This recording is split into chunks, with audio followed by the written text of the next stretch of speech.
effortless, a ripple on the surface of your being. It has no independent existence, no life of its own.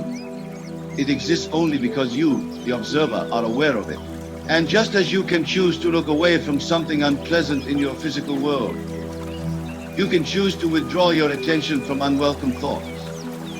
But here's where most people make their greatest error. They try to push away negative thoughts, to resist them, to create some kind of mental barrier against them. This is like trying to push away your own shadow.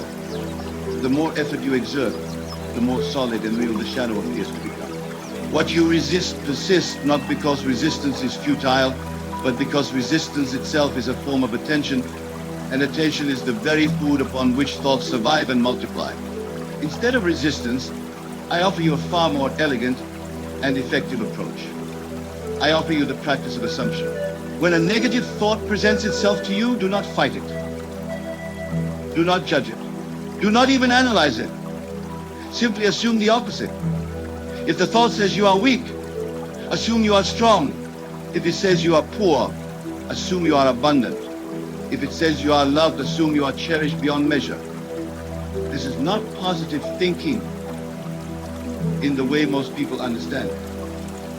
This is not about repeating affirmations or trying to convince yourself of something you do not believe.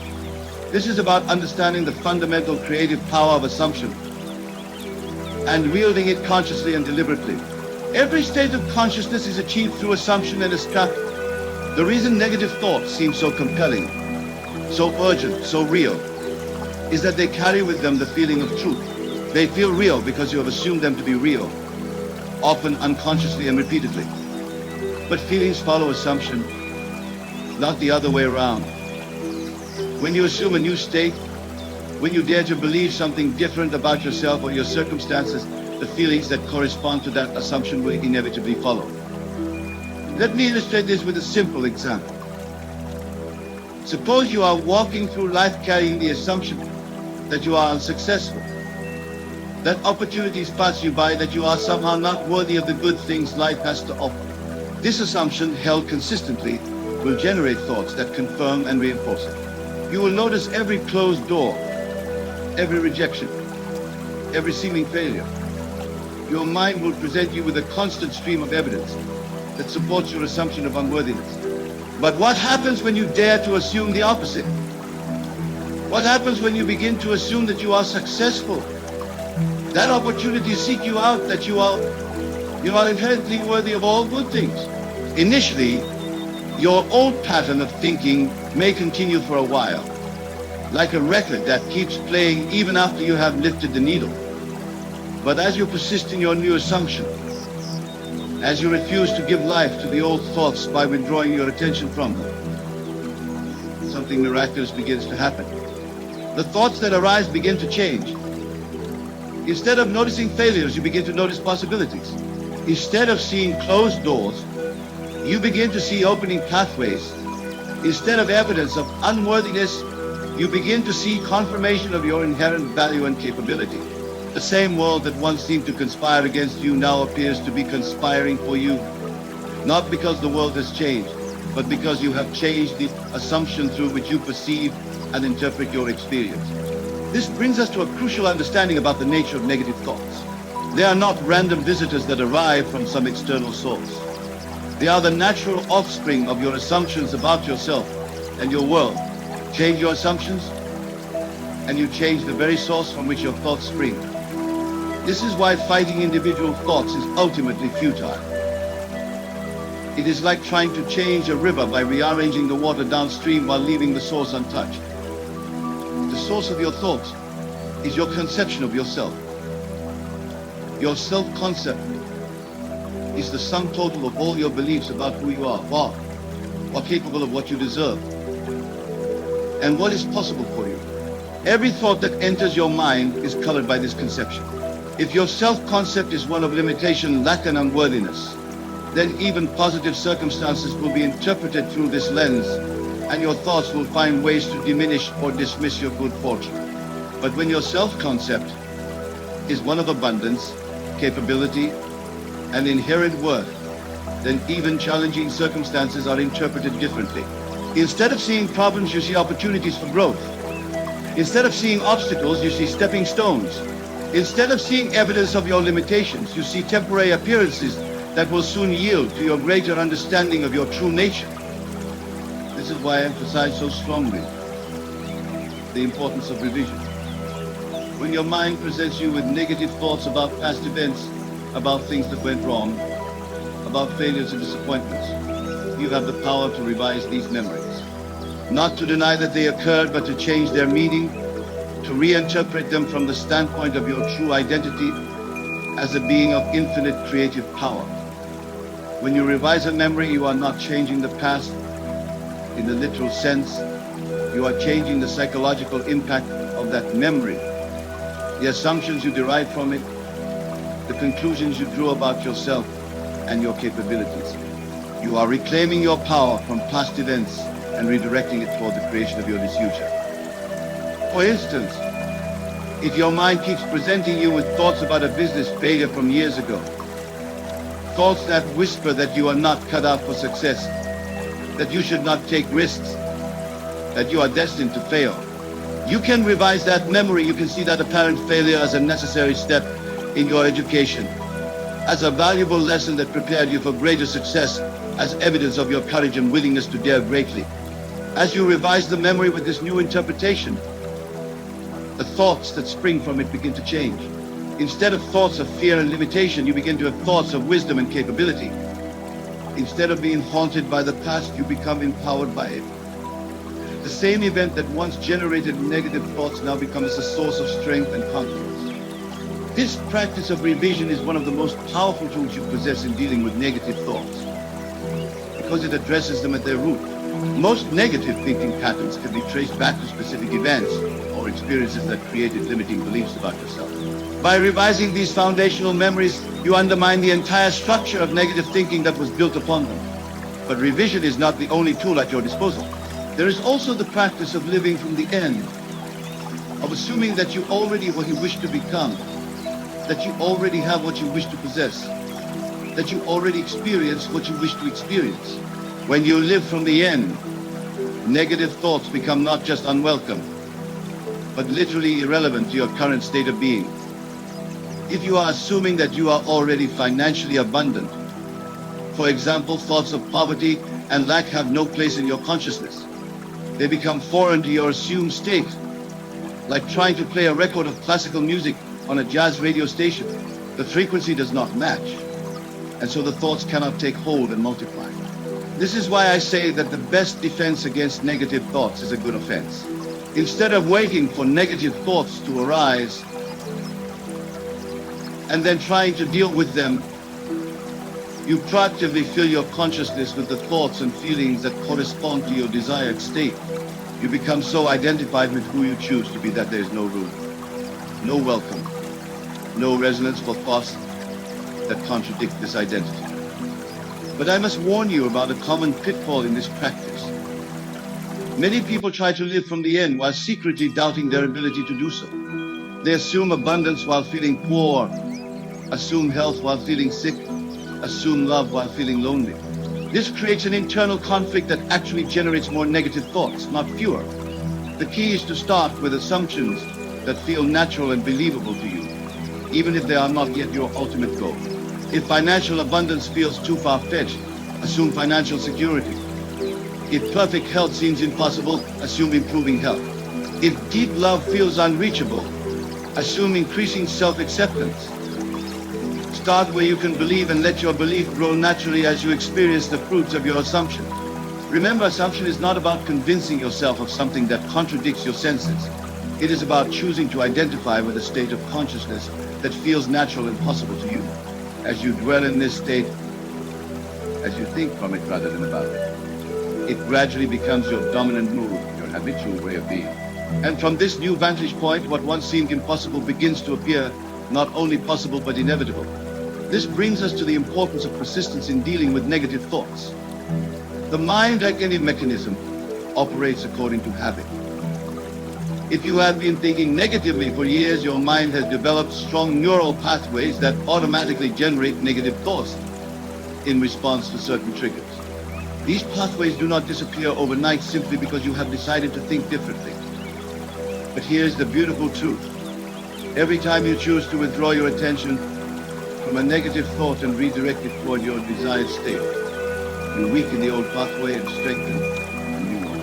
Every time you refuse to entertain doubt and instead assume faith, every time you decline to indulge in worry and instead embrace confidence, every time you turn away from fear and toward love, you are literally rewiring your brain, creating new patterns of thought that serve your highest good.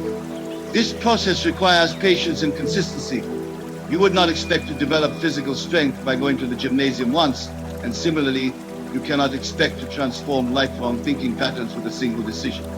But just as physical exercise becomes easier and more enjoyable with practice, mental discipline becomes more natural and automatic as you develop it. The secret is to be gentle with yourself during this process. When negative thoughts arise, do not berate yourself for having them. Do not add the negative thought about having negative thoughts to your already burdened mind.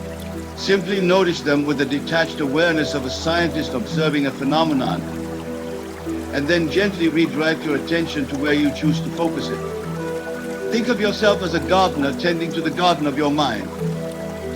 When you see weeds, you do not become angry with the garden. You simply remove the weeds and plant something more beautiful in their place. You understand that gardening is an ongoing process, that weeds will continue to appear, but that with consistent care and attention, the garden will flourish and the weeds will become less frequent and less troublesome. Your mind is the same. Negative thoughts are like weeds that will occasionally sprout, especially in the beginning of your practice. But as you consistently remove them and plant positive assumptions in their place, your mental garden becomes increasingly beautiful, increasingly supportive of your growth and happiness. Now, let me address a question that arises in many minds. What about justified negative thoughts? What about thoughts that seem to be based on real problems, genuine challenges, legitimate concerns? Surely you might think it would be foolish to ignore real problems by simply assuming they do not exist. This is where a deeper understanding of the nature of reality becomes essential. What you call problems are not objective facts existing independently of your consciousness. They are interpretations, meanings you assign to circumstances based on your assumptions about what is possible, what is good, what is threatening, and what is beneficial. The same circumstance can be interpreted as a problem by one person and as an opportunity by another, as a setback by one and as a setup for something better by another, as evidence of limitation by one and as a catalyst for growth by another. The circumstance itself is neutral. The meaning, the emotional charge, the significance you assign to it comes entirely from your state of consciousness, from your assumptions about yourself and your world. When you change your assumptions, you literally change your world. Because your world is not a collection of objective facts, but a subjective experience created by your consciousness. This is not philosophical speculation, but practical truth that you can verify through your own experience. Begin to assume that challenges serve your highest good, that every apparent setback contains the seeds of an even greater comeback, that the universe is constantly conspiring to help you become who you are meant to be, and watch how your experience of these same circumstances begins to transform. This does not mean you become passive or irresponsible. It means you approach circumstances from a position of power rather than victimhood, from confidence rather than fear, from curiosity rather than dread. You take inspired action based on your vision of what is possible rather than reactive action based on your fear of what might go wrong. When negative thoughts arise about your circumstances, therefore you treat them the same way you treat any other negative thoughts. You do not fight them or analyze them or try to determine whether they are justified. You simply withdraw your attention from them and redirect it toward the assumption that serves your highest good. You assume that this circumstance, whatever it may be, is working for you, not against you. And you maintain this assumption until it hardens into fact. This brings us to the role of feeling in dealing with negative thoughts. Thoughts without feeling are relatively powerless. They are like seeds without water, unable to take root and grow into manifest experience. But thoughts charged with feeling, thoughts that evoke strong emotional responses, these have tremendous creative power. They impress themselves upon your consciousness and ultimately upon your world. Most negative thoughts derive their power from the fear, anger, sadness, or other negative emotions they evoke. When you feel the emotional charge of a negative thought, you are literally breathing life into it, giving it the energy it needs to reproduce itself and manifest in your experience. This is why simply trying to think positive thoughts while feeling negative emotions is often ineffective. The emotion is more powerful than the thought, and it will ultimately create experiences that match its vibration. The solution is not to suppress negative emotions, which is neither healthy nor effective, but to change the assumptions that generate them. When you assume a state of consciousness that is aligned with your desires, the emotions that naturally arise from this assumption will be positive, supportive, and creative. You will not have to force yourself to feel good.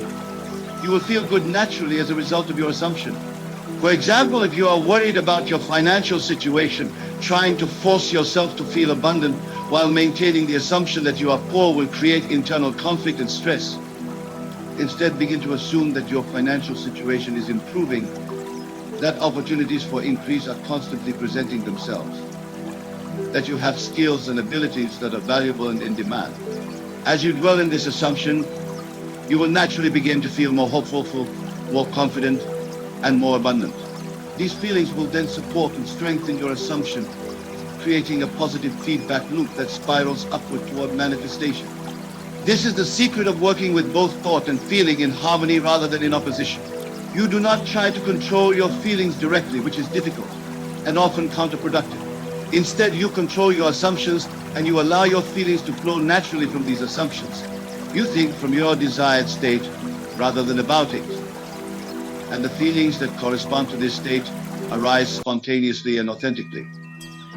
But what about those moments when negative thoughts seem overwhelming? When they come in torrents rather than occasional drops? When your entire mental atmosphere seems clouded by negativity? These are the times when the practice of assumption becomes most crucial and most challenging.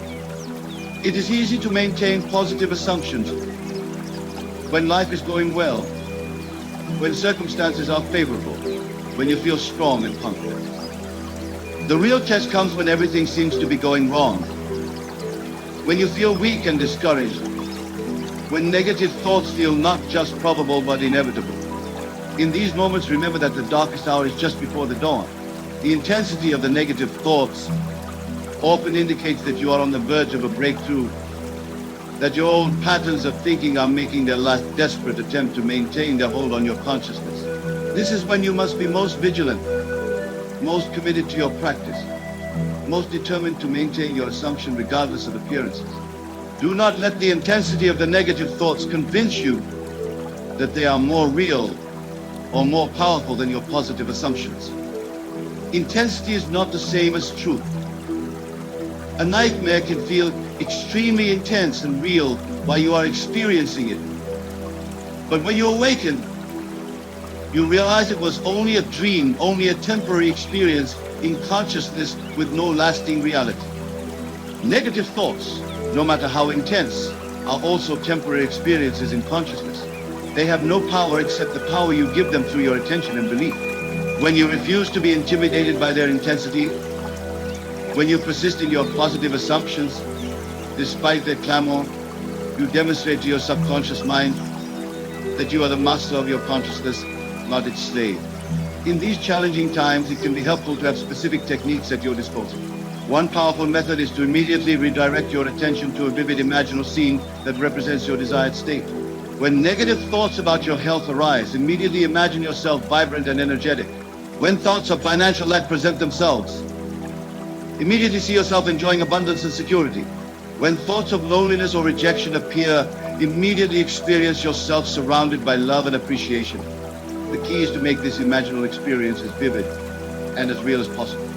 Engage all your senses. See the colors, hear the sounds, feel the textures, smell the fragrances, taste the sweetness of your fulfilled desire. The more real you can make this imaginal experience, the more effectively it will counteract the negative thoughts and redirect your consciousness toward your desired outcome. Another powerful technique is the practice of mental arguing. When a negative thought presents itself, engage it in debate from the standpoint of your desired state. If the thought says you will never be successful, argue back that success is your natural state, that you are already successful in consciousness, that manifestation is simply a matter of time. If the thought claims you are unworthy of love, argue that you are love itself, that love is the very essence of your being, that you attract love naturally and effortlessly. This is not self-delusion, but self-determination. You are not trying to convince yourself of something false, but reminding yourself of something true. You are a being of infinite creative power, made in the image and likeness of the creative force of the universe. Love, abundance, health, success, and joy are not foreign to your nature. They are expressions of your true self. When you argue for these truths against the lies of limitation, you are not being unrealistic but supremely realistic about your true identity and capabilities. As you develop these practices, you will begin to notice that negative thoughts lose their emotional charge. What once would have sent you into spirals of worry or despair now registers as merely an old pattern trying to reassert itself. You observe these thoughts with detached compassion, like a parent watching a child throw a tantrum, knowing that this too shall pass, and that underneath the temporary disturbance lies an essential goodness waiting to emerge. This detached observation is itself a powerful tool in dealing with negative thoughts. When you can observe them without being overwhelmed by them, without identifying with them, without believing that they represent the truth about you or your circumstances, they lose their power to disturb your gears and derail your progress. You begin to see negative thoughts as temporary weather patterns in the sky of your consciousness. Sometimes there are storms, sometimes there are clouds, but the sky itself remains eternally clear and infinite. Your true self, your I am consciousness, is like that sky, forever unchanged by the temporary weather patterns that pass through it. This understanding brings tremendous freedom and peace. You no longer need to have perfect control over every thought that enters your mind. You no longer need to achieve some impossible state of perpetual positivity. You simply need to remember who you are and choose to identify with your true nature rather than the temporary movements of thought and emotion that pass through your awareness. The practice becomes less about eliminating negative thoughts entirely, which is neither necessary nor possible for most people, and more about changing your relationship with them. Instead of being their victim, you become their observer. Instead of being controlled by them, you learn to direct them. Instead of being defined by them, you recognize them as temporary visitors in the vast space of your consciousness. As this understanding deepens, you will find that negative thoughts begin to appear less frequently and with less intensity, not because you are fighting them, but because you are no longer feeding them with your attention and belief. Like plants that wither when deprived of water and sunlight, negative thought patterns gradually weaken and fade when you consistently withdraw your life force from them and redirect it toward thoughts and assumptions that serve your highest good. But the ultimate goal is not merely the absence of negative thoughts, but the presence of creative, constructive, joyful thoughts that reflect your true nature and support your highest aspirations. As you become more skilled at assuming positive states of consciousness, as you learn to live from the end of your desires, as you develop the habit of seeing yourself and your world through the lens of possibility rather than limitation, your natural thought patterns begin to align with these assumptions. You find yourself spontaneously thinking thoughts that support your goals, that encourage your growth, that celebrate your possibilities. You no longer have to work to maintain a positive attitude. Positivity becomes your natural state because it flows from your positive assumptions about yourself and your world. This is the great secret that most people never discover. You do not need to fight negative thoughts, because when you truly understand your creative power and learn to wield it consciously, negative thoughts become irrelevant to your experience. They may occasionally arise like echoes from an old way of being, but they have no power to disturb your peace or alter your course, because you are grounded in a deeper understanding of who you are and what you are capable of creating. The transformation from being a victim of your thoughts to being the master of your consciousness is not always easy, but it is always possible. It requires commitment, persistence, and faith in your own creative power. It requires the willingness to take responsibility for your mental state rather than blaming circumstances, other people, or past experiences for your negative thinking. But as you undertake this journey, as you begin to experience the fruits of your new understanding, you will discover that it is the most worthwhile endeavor you could possibly pursue. For in learning to master your thoughts, you learn to master your destiny. In learning to assume positive states of consciousness, you learn to create positive experiences. In learning to see yourself as the creator of your reality, rather than its victim, you step into the fullness of your power and begin to live the life you were truly meant to live. My friends, you have within you right now everything you need to transform your relationship with negative thoughts. You have the power of assumption, the ability to choose what you will believe about yourself and your circumstances. You have the capacity for imagination, the faculty through which all creative power flows. You have the gift of consciousness itself, the very medium in which all possibilities exist and from which all realities emerge. The only question is, what will you choose to assume? What will you choose to believe? What will you choose to imagine? What will you choose to experience? The power is yours. It has always been yours, and it will always be yours. Negative thoughts have no power except the power you give them. And positive thoughts have infinite power when you align with them fully and completely. Tonight, as you leave this place and return to your daily life, remember that you are not going back to the same old reality. You are returning with new understanding, new tools, new power.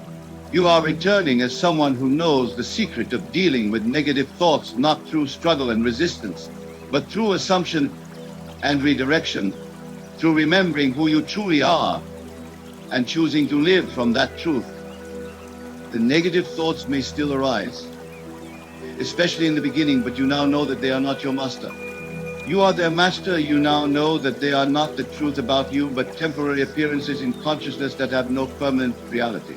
You now know that every time you choose to assume something better, every time you redirect your attention from what you do not want to what you do want, every time you remember your power and use it consciously, you are not just changing your thoughts, but transforming your entire world. This is the promise I make to you tonight. If you will apply these principles consistently, if you will practice the art of assumption with dedication and faith, if you will persist in seeing yourself as the creator of your experience, rather than its victim, you will not only overcome negative thinking, but discover a joy, a peace, and a sense of empowerment that you never knew was possible. You will become a living demonstration of the truth that consciousness is the only reality, and that by changing your consciousness, you can change your world. The time for being a victim of your thoughts is over. The time for being a master of your consciousness has begun. Go forth and create the life you desire, one assumption at a time, one thought at a time, one moment at a time. The power is yours, and the kingdom of heaven is within you.